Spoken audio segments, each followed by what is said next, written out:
there! I'm a big fan of Persona 5, and I've listened to enough YouTube analyses of Persona games. Let's see, I played Persona 3, on the PSP. I played Persona 2 on the PSP also, and I didn't really. I think I actually own Persona 4 Golden on the. God, what is that? The PS Vita? But like this game, I've played and almost beaten Maruki like 3 or 4 times now, and this I would highly recommend you get, but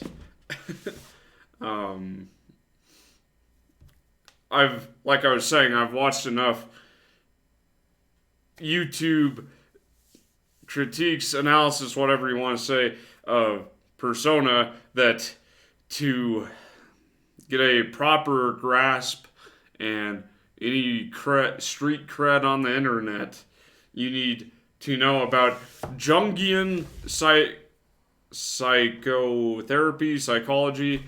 So I'm going to do a quick intro into that, and I'm going to do 5 videos on each of the Jungian concepts. So this is just a quick intro because if you follow me on TikTok,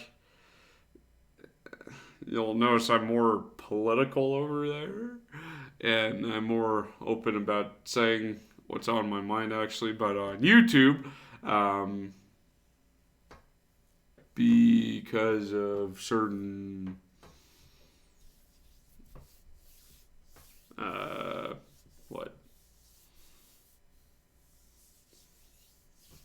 people, I don't want to get anyways. So Carl Jung is the forefather of analytical psychology. He believed that religious expression was manifested from the psyche's yearning for a balanced state of consciousness and unconsciousness simultaneously.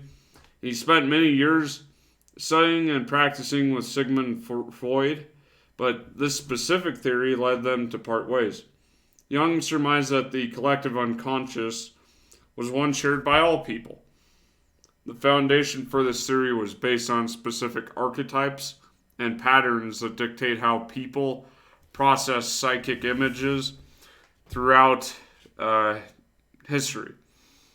So Jung believed that each person strives to achieve wholeness by attaining a harmony within consciousness and unconsciousness, and that this can be accomplished through dream study. One thing I also recently ran into in another YouTube analysis, the YouTuber, she was a social worker or something, but she mentioned it was also important to understand the context of, Japanese society and high school and expectations for students and how to grow up to be a proper, Japanese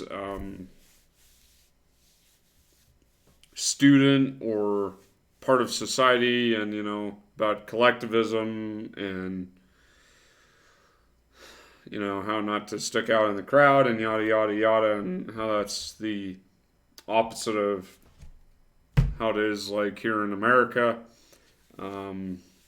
So here's an intro to the 5 Jungian psychotherapy concepts. Active imagination.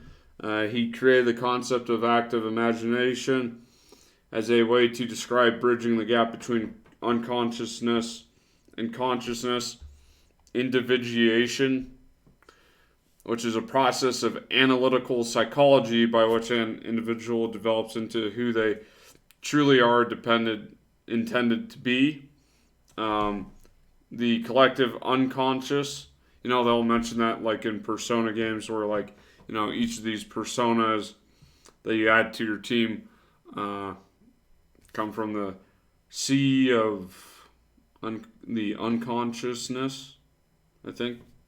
I think that's how they say.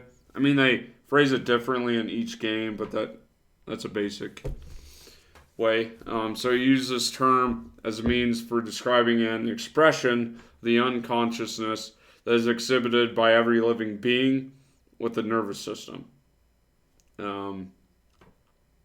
Rather than only possessing experiences from our personal history or our psyche, the collective unconscious organizes all of the experiences within a species. In a way, I understand this because there's, that famous quote, those who don't learn from history are doomed to repeat it. That's kind of fits into it. Logos and Jung's theories.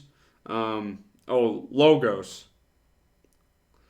Jung also used the term logos in his philosophical theories. Logos, according to Jung, represented fact or reason. And nekia, which is a key concept of Jung's analysis, nekia, or the process of delving into the unconsciousness, according to Jung, is a deliberate and decisive action. So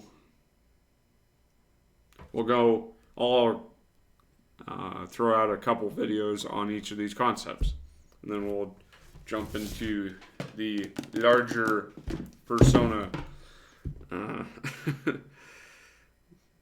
game, because I love that game.